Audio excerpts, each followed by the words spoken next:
Hi guys, Newbury biker, just out for a sort of fourth ride on my new bike. I decided to buy a Honda NC 750X with the DCT gearbox, so looking forward to going out for a ride. As you can see, it's got a little bit of muck on it here and there. Done about 250 miles on it so far, and I'm just getting used to the gearbox and how to drop a couple of gears in the corners or before going into the corner. If you're in standard mode, the gearbox rides a bit economical, so it changes the gears soon, which isn't quite maybe so like good for corners and enjoying yourself. But I'll give you a sound of that. Like it, lots got room in my trunk for me bits and bobs. Nice display. I like the display. Doesn't need to be TFT, but I've got I purchased a new helmet, which is a Nolan NC 87, I think it is, and I'll just pop her in gear, take her out the gate. Oh, handbrake, got to remember I've got a handbrake.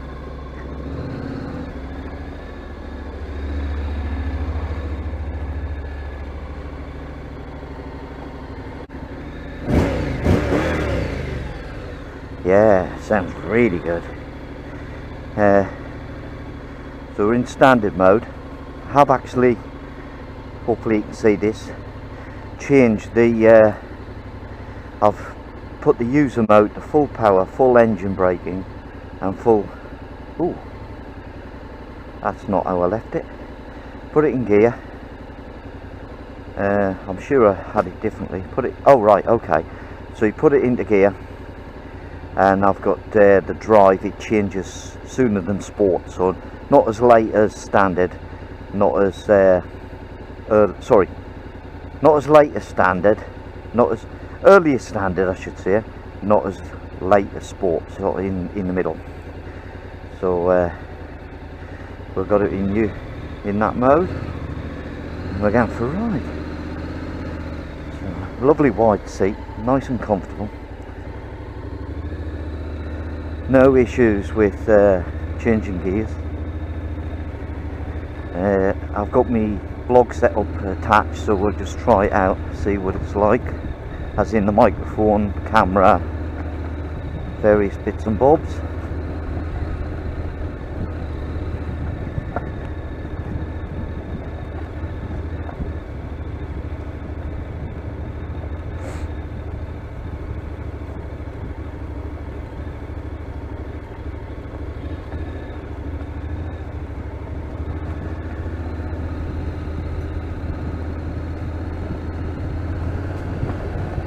This Nolan helmet does creak, and it's not as quiet as me other helmet, even though it's a full face and it fits in the trunk. It isn't a flip top, and it is noisier, definitely noisier. But we'll go out for a spin anyway.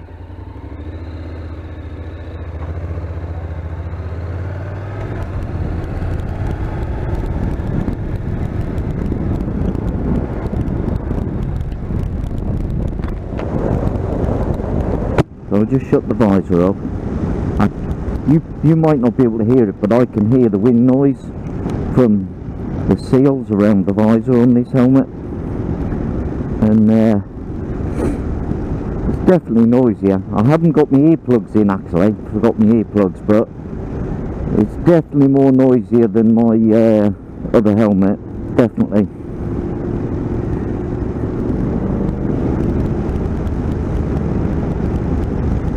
But I just love the way it rides, to be honest.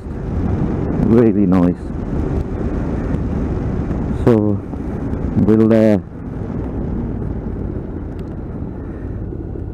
take a little ride out.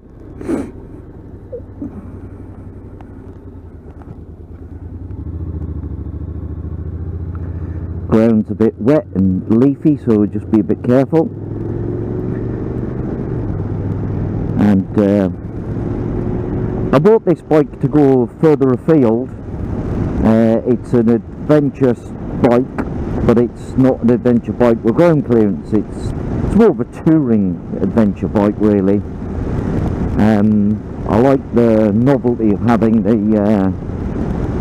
the front trunk, which is called as the frunk, and I like to be able to put my stuff in there, and when I get to the other end I can lift out my bag with my bits and bobs in and put my helmet in there, which is the whole point of it in my opinion. And I love it to bits at the moment.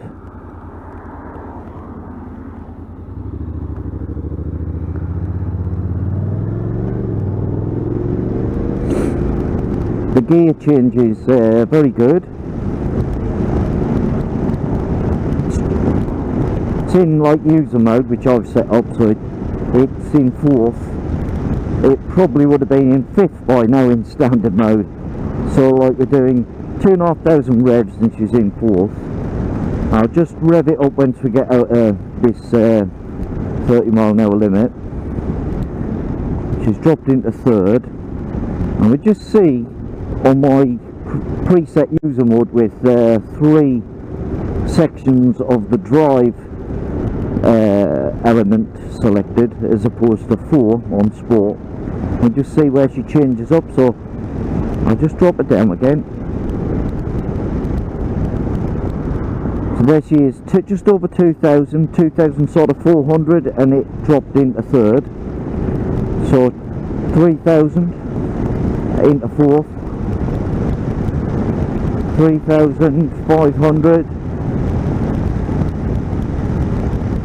still in 4th,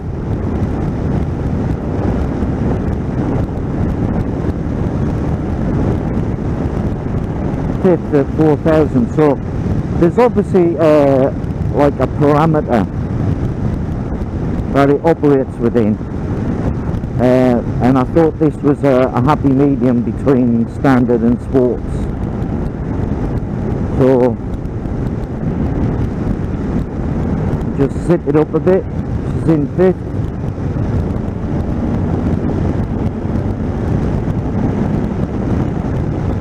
And it's holding those gears. It's not going into 6th, and we're way up to 60. So I'll maybe just drop it into standard mode, which is there's only 2 sections of the drive element selected. Sure, it changes a lot quicker. It's into 4th already, look. But I've been playing with it, enjoying it. Love the heated grips on it. I paid for the heated grips as an optional extra, so I've got the Oxford Intelligent heated grips on the bike with like 9 or so settings on it. Currently set at like 50%, I think, 50% heat, and they're toasty at the moment. Not particularly cold, but it's I like to keep my hands warm because you're holding the bars and a bit tighter, I do, because being a beginner. So what you can do, we're doing like 40, and I can just drop a couple of cogs manually on the paddles. It's gone back up to 5th, so it doesn't take long in standard. 6th now, 45. But this road is not really very suitable for passing, to be honest. I don't want to drive close to other people. But you can drop it down a couple of cogs and move on nicely on it.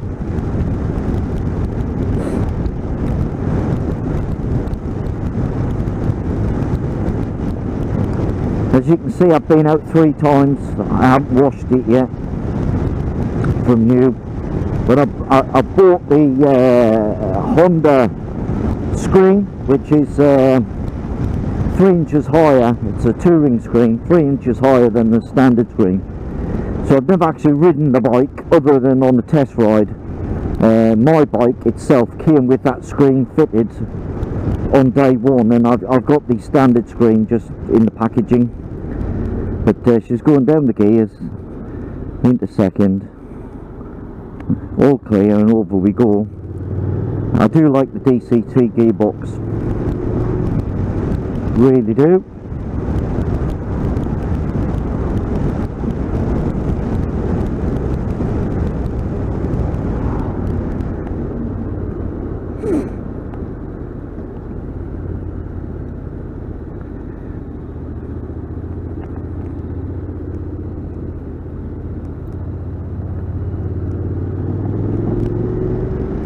The doggies, because I had one doggy jump out a little when I went past, so I was cautious of dogs anyway, even though I've got one, because they're a bit unpredictable. Even if they're on the lead, they can get out or take your concentration off the road, so I am giving the dogs a wide berth as such. And I'm just going to skip to the front of the queue while we're on red lights.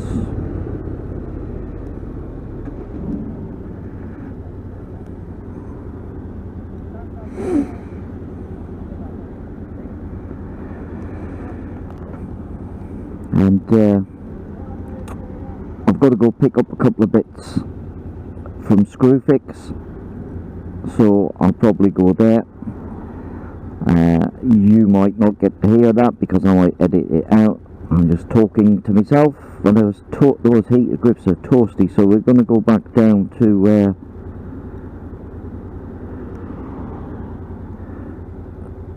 100.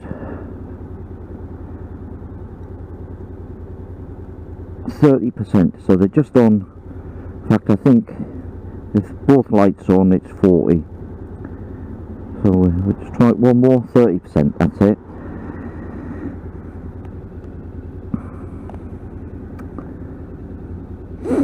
Just keeps my hands warm, which is good for the old not that the bike has any vibrations whatsoever, but if you're going to get a little white finger, or you know, heat keeps your nerve ends, the blood flowing, and prevents any issues long term. So I do unless it's red hot, I think this time of the year, like coming into winter, I'm going to use the heat grips quite a lot, I think, even if they're just on low.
You know, handles the bumps well.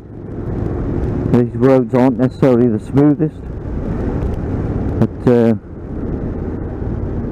Not as smooth as the CRF because it's got very soft suspension, but this is a nice balance, I think. Didn't really want to bother with high-tech suspension. I don't know enough to do it anyway, really, to mess about with it. So I think we'll just pop in here.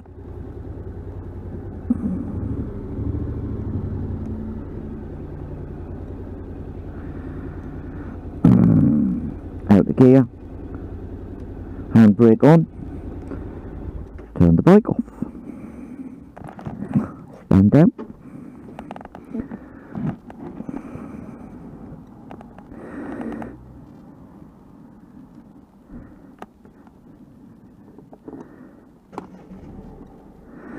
ooh, it's warm in here, right.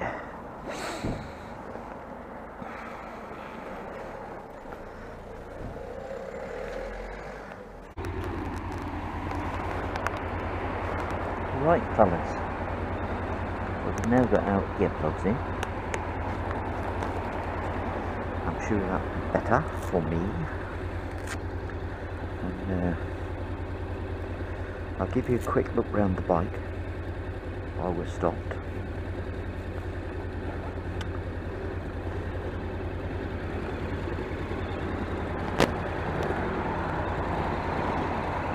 So, we've got her in blue, and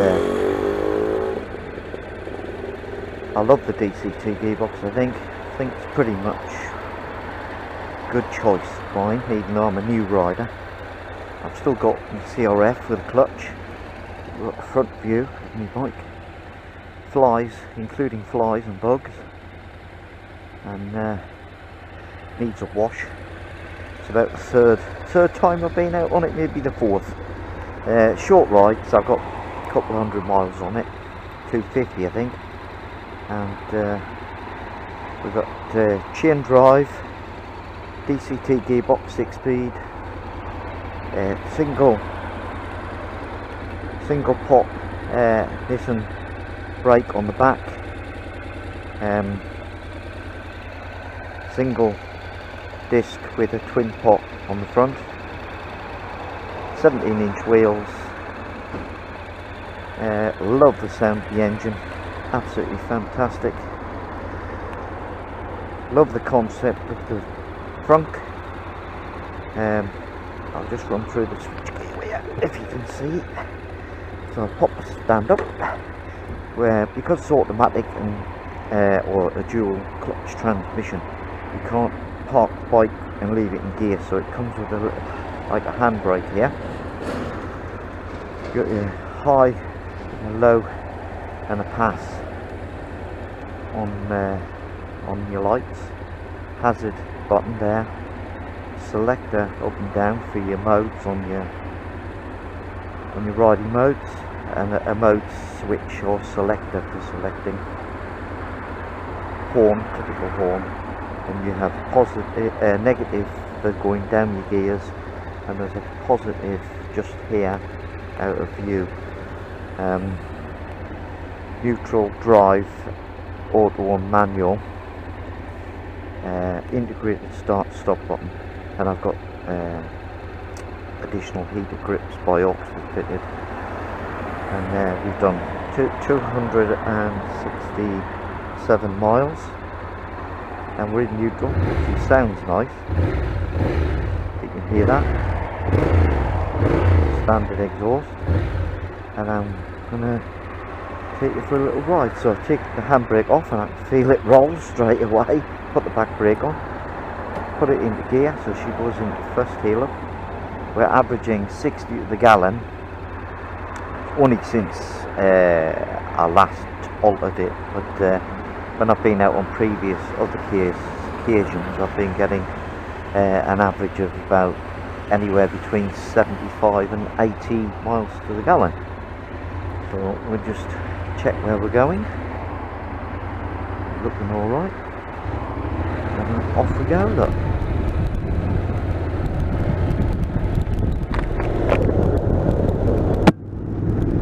So we're in the 30 limit here at the minute. It looks a fast road, but it's been the 30 limit for quite a long time. Catches a lot of people out. There's a speed camera here. It just doesn't feel good to come into such a big wide road and do 30 mile an hour because everyone is pushing you along, sort of thing, really. But here we're into national speed limit, so we'll just roll on. We're in 4th in standard mode. I just roll on gently into 5th, 50 mile an hour, and it doesn't feel so noisy now for me because I've got my earplugs in, but I am now riding not only with the headset, so I've got the built-in Stena headset, Sena headset in this Roland helmet, so you get a little bit of noise from the fact it's on the side, but it's not very, doesn't stick out very far. Excuse me, but it nevertheless catches the wind or creates a bit of turbulence. But I've also now got my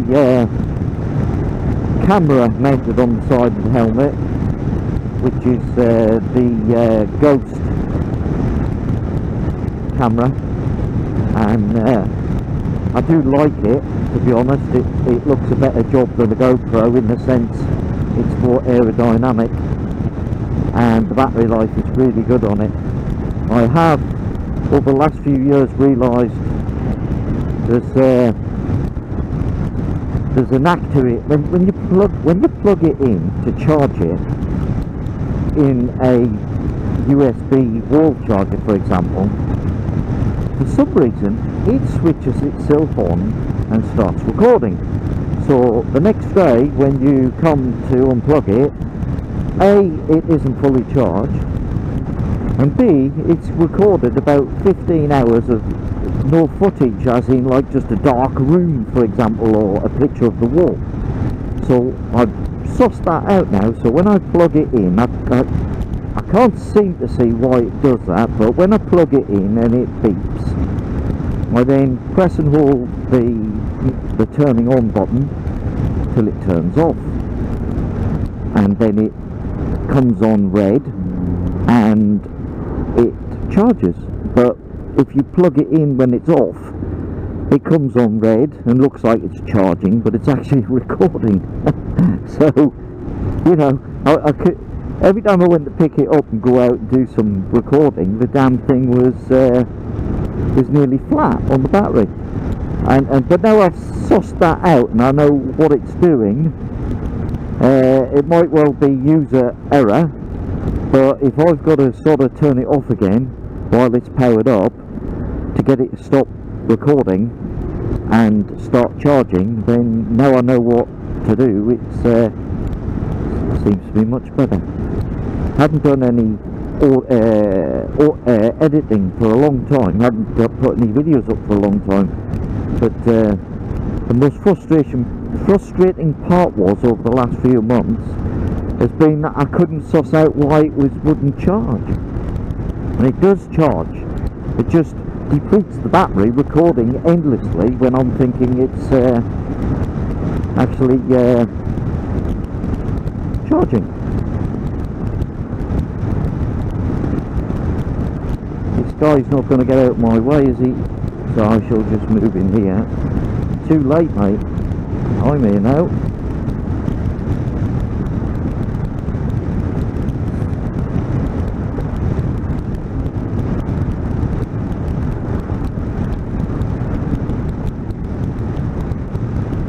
Idiot.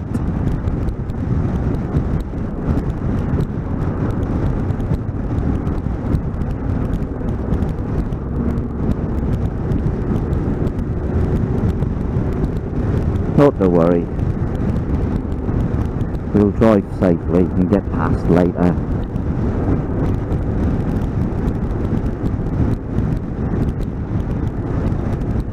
Yeah, so out on the bike,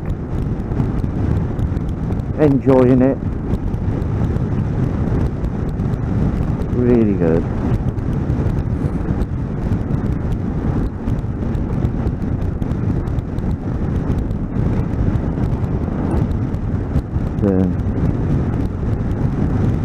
pleased with this bike.